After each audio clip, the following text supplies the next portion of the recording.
और डॉक्टर नामवर सिंह आलोक को कहते हैं कि आप दुष्यंत की परंपरा के आलोक हैं। बॉलीवुड में जितने नामचीन लोग हैं, जिनकी बहुत मकबूल मजबूत आवाज़ है, आपने सबको सुना, उन सब ने आलोक की कलम को अपने गले में पिरोया। मैं चाहता हूं कि अब आप सुनाओ। शिव तांडव स्तोत्र का जिक्र हुआ सर आपके यहाँ। आशुतोष राणा जी का पूरा विचार था ये, और कोशिश थी कि उन तक ये पहुँचे जिनकी आत्मा में तो शिव तांडव स्तोत्र है किंतु उनके ज़ुबान पर नहीं आ पाता। तो शुरुआत ऐसे हुई कि कोविड का वक्त था और मैंने एक सोशल मीडिया पर पोयम शेयर की थी।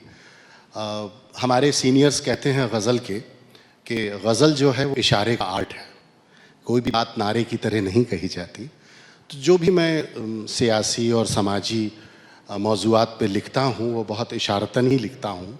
तो मैंने एक गज़ल शेयर की थी जो कमोवेश हिंदी के लफ्ज़ों में थी कि जो दिख रहा है सामने वो दृश्य मात्र है। पूरा नेशनल सिनेरियो ऑफ पॉलिटिक्स और ये गज़ल, जो दिख रहा है सामने वो दृश्य मात्र है, लिखी रखी है पटकथा मनुष्य पात्र है। लिखी रखी है पटकथा मनुष्य पात्र है, नए नियम समय के हैं, असत्य सत्य है। नए नियम समय के हैं, असत्य सत्य है, भरा पड़ा है छल से जो वही सुपात्र है। आप तक पहुंच गया हो तो आपका आशीर्वाद। हाँ, ये जरूरी होता है। भरा पड़ा है छल से जो वही सुपात्र है साम दाम दंड भेद का नया चलन, है साम दाम दंड भेद का नया चलन, कि जो यहाँ कुपात्र है वही सुपात्र है।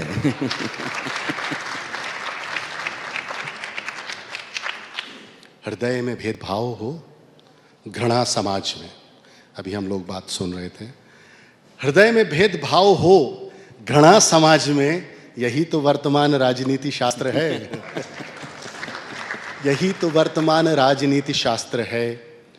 और यूं कि कहीं, ये मेरी पहचान का शेर है कि कहीं कबीर सूर की कहीं नज़ीर की, पवन जी, कहीं कबीर सूर की कहीं नज़ीर की, परंपरा से धन्य ये गज़ल का छात्र है।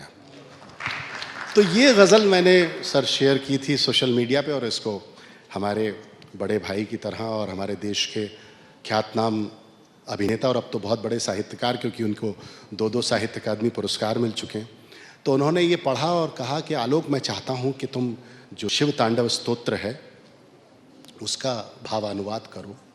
तो मैंने थोड़ा सा भय दिखाया कि वो तो संस्कृत में इतना कठिन है, उसको समझना, उसकी आत्मा को जानना और फिर लिखना।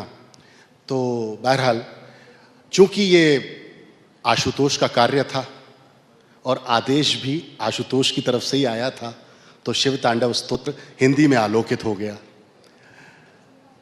जटाओं से है जिनके जल प्रवाह मात गंग का, जटाटवी गलत ज्वल प्रवाह पावस्थले, गले विलंब लंबिकाम मुझंग तुंग मालिकाम।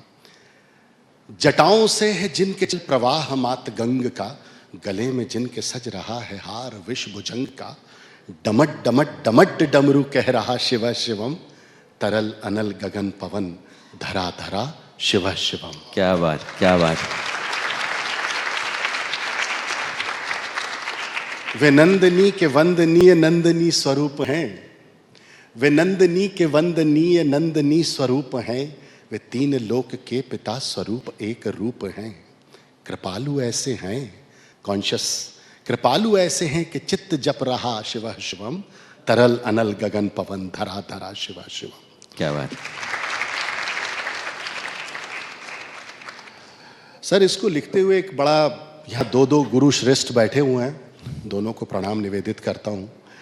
एक के तो ऐसा है कि जिनके आलोक से हम लोग आलोकित हैं, पवन जी यहाँ मौजूद हैं। और ये पवन जी से भी मैंने, गुरु जी से भी शेयर किया था कि जब मैं ये कह रहा था तो हमारे यहाँ रदीफ काफिये का बड़ा वो है, तो एक उसमें श्लोक आता है जिसका भावानुवाद जो है वो कुछ ऐसा बना कि प्रचंड तांडव प्रभा स्वयं विलीन देख कर, अब वो विलीन के साथ सर मुझे कुछ काफिया नहीं मिल रहा था कि मैं क्या करूं, और मैं डर रहा था कि कहीं ऐसा ना कि राइटर ब्लॉक जो आता है वो आ जाए और मेरा कार्य बाधित हो। तो मैंने ऐसे ही सोच के मैंने अपने पूरे जीवन में प्रलीन शब्द कभी नहीं सुना था, ना उर्दू में ना हिंदी में। खैर लफ्ज़ भी वो हिंदी का है। तो मैंने उसको उस वक्त प्रचंड तांडव प्रभा स्वयं विलीन देखकर और प्रलीन लगाकर और आगे बढ़ा कि प्रचंड तांडव प्रभा स्वयं विलीन देखकर कि नृत्य देवता को नृत्य में प्रलीन देखकर मृदंग मुग्ध भावना से कह उठा शिव शिवम तरल अनल गगन पवन धरा धरा शिव। तो जब ये कहने के बाद मैंने ऐसे गुरुओं से मार्गदर्शन लिया तो मुझे पता ये चला कि जो प्रलीन शब्द मैंने जीवन में कभी नहीं सुना था वहां वही प्रलीन शब्द आना था। क्या बात। तो ये देवाधिदेव महादेव का एक आशीर्वाद था। और उसके बाद जब ये 17 श्लोक कंप्लीट हो गए, पूरे इसका भावानुवाद हो गया, तो मैं और आशु भैया एक दिन ऐसे ही डिस्कस कर रहे थे फ़ोन पे कि मैं भी शिव भक्त हूँ, वो भी शिव भक्त हैं, तो आशुतोष क्या है? विशेष हैं, अशेष हैं, प्रशेष हैं, विशेष हैं। विशेष हैं, अशेष हैं, प्रशेष हैं, विशेष हैं, जो उनको जैसा धार ले वे उसके जैसा भेष हैं। जो उनको जैसा धार ले वे उसके जैसा भेष हैं। वे नेत्र सूर्य देवता का चंद्रमा का भाल हैं। विलय भी वे, प्रलय भी वे, अकाल महाकाल हैं। रामेश्वर में राम ने रख दिया तो रामेश्वर हो गए, आलोक रख दें तो आलोकेश्वर हो जाएंगे, पीपल के नीचे रख दीजिए तो पीपलेश्वर हो जाएंगे। वे शेष हैं, अशेष हैं, का भाव हैं। और आलोक लिखते हैं कि ये सोचना गलत है कि हाँ कर लीजिए।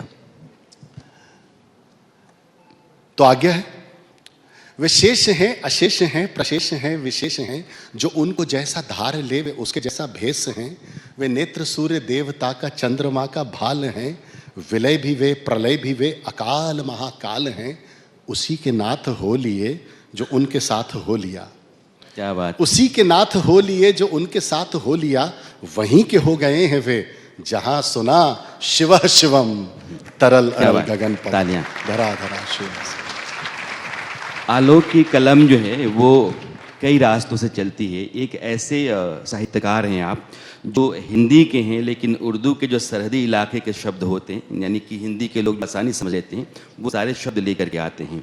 तो हिंदी को भी बहुत समृद्ध किया आलोक ने। आलोक लिखते हैं कि ये सोचना गलत है कि तुम पर नज़र नहीं, मसरूफ़ हम बहुत हैं मगर बेखबर नहीं। ये हर बरस इनकम टैक्स वालों की तरफ से शाया होता है। तो बहुत बहुत शुक्रिया आलोक आने के लिए। इस बरस भी ये हुआ। और अपनी रचनाएं सुनाने के लिए। एक बार जोरदार तालियां आलोक के लिए। बहुत शुक्रिया।